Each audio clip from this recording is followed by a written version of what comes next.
Halo Bapak Ibu Guru, salam dan bahagia. Bertemu lagi dengan saya Rio Yonatan dalam pembahasan soal-soal UP-PPG untuk jurusan PLB.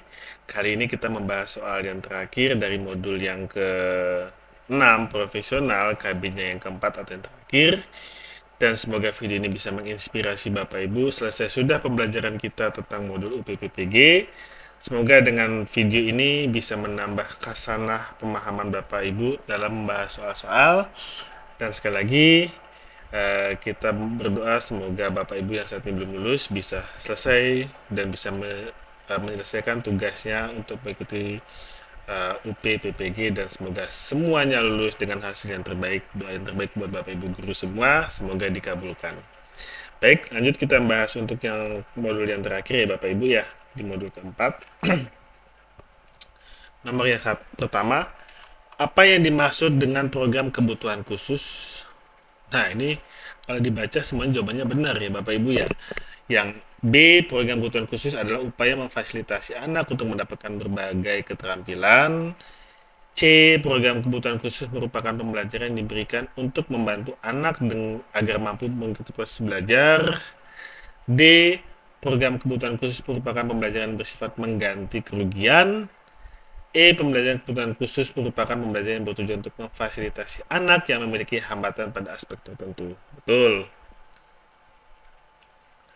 Jadi jawaban yang lebih tepat, semuanya jawaban setelah jawaban dalam huruf A adalah benar. Lanjut, nomor 2. Mengapa program kebutuhan khusus diberikan kepada anak autisme? Apakah karena pembelajaran secara khusus dibutuhkan oleh anak dengan autisme?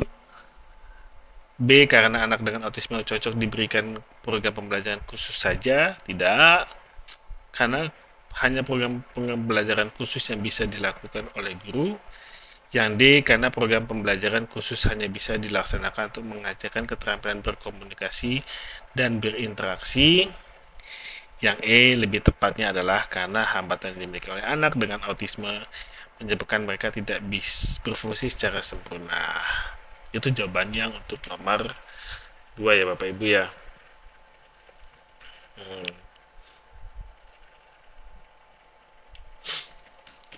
Lanjut, nomor 3. Bagaimana syarat penggunaan PEX? PEX itu ada singkatan ya Bapak Ibu. Picture Exchange Communications. Jadi kartu gambar pengganti komunikasi. Syarat-syaratnya apa saja? Yang A, gambar-gambar harus tersedia dan harus bagus. Ini pengecoh, tapi bukan ini jawabannya. Pesan yang akan disampaikan oleh anak berkebutuhan khusus tidak komplit, maksudnya mau apa kita tidak tahu.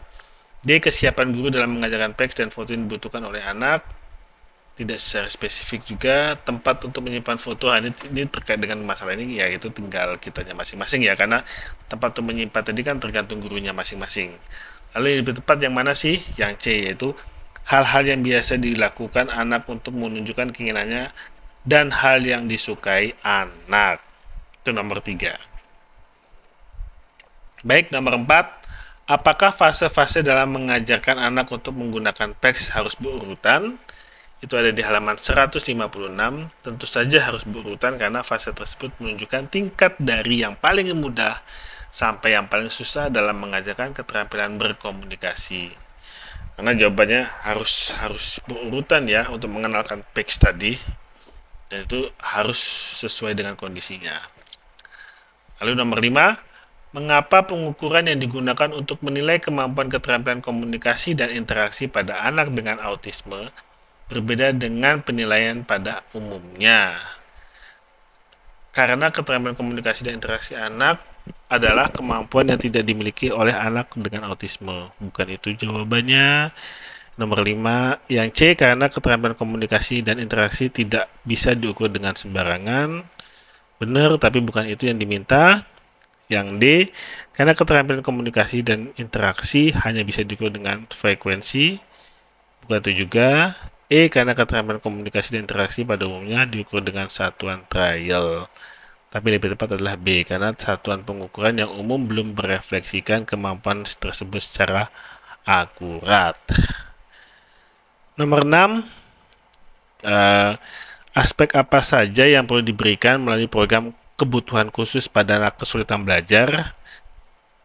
Nah, ini yang bisa untuk diberikan adalah aspek akademik dan perilaku. Kenapa tidak membaca, menulis, dan matematika? Karena bukan hanya itu saja yang dibutuhkan gitu. Semua aspek tapi tidak spesifik dijelaskan, aspek perilaku dan kasat mata, bukan juga aspek akademik yang membuat anak malas, bukan juga. Nomor 7, bagaimana karakteristik pengajaran remedial bagi anak kesulitan belajar? Dilaksanakan secara dengan dukungan berbagai pihak. Oke, tapi ini bukan jawaban yang diminta, karakternya. Jadi karakternya bagaimana sih? Karena penyebabnya berbeda-beda, bukan karakter juga. Sasaran utama bukan karakter juga untuk yang C. Berfungsi untuk memperbaiki kemampuan yang kurang ada anak, bukan karakternya, tapi karakter ada berkaitan dengan sifat. Bersifat khusus, memiliki sasaran khusus, memiliki secara khusus, bersifat kausistik, dan individual. Inilah jawaban yang lebih tepat.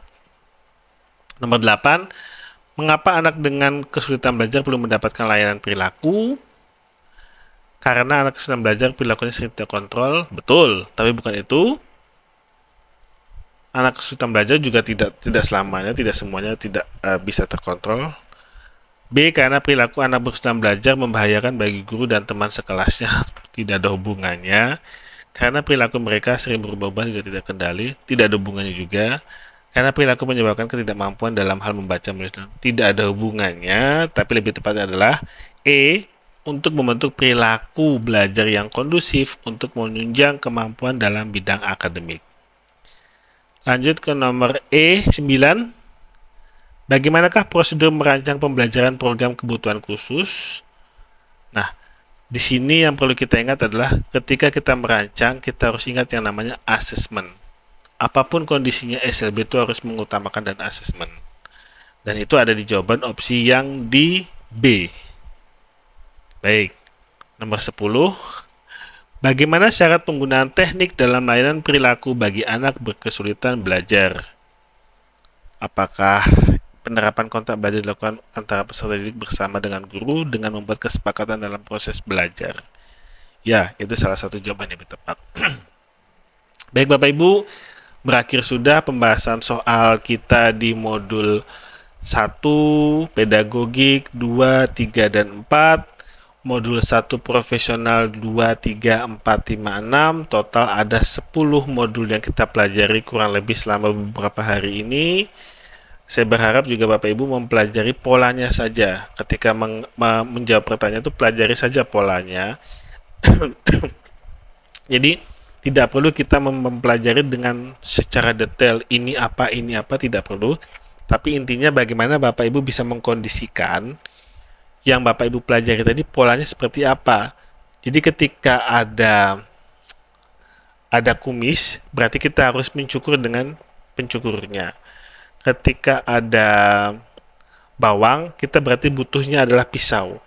Ketika kita melihat ada kayu di depan kita yang melintang, kita butuhnya adalah kapak atau gergaji untuk memotongnya. Jadi lihat soalnya, perhatikan soalnya, mau yang diminta itu seperti apa. Analisis kunci-kunci dari soal tadi, lalu korelasikan dengan jawaban yang ada di dalam opsi tadi.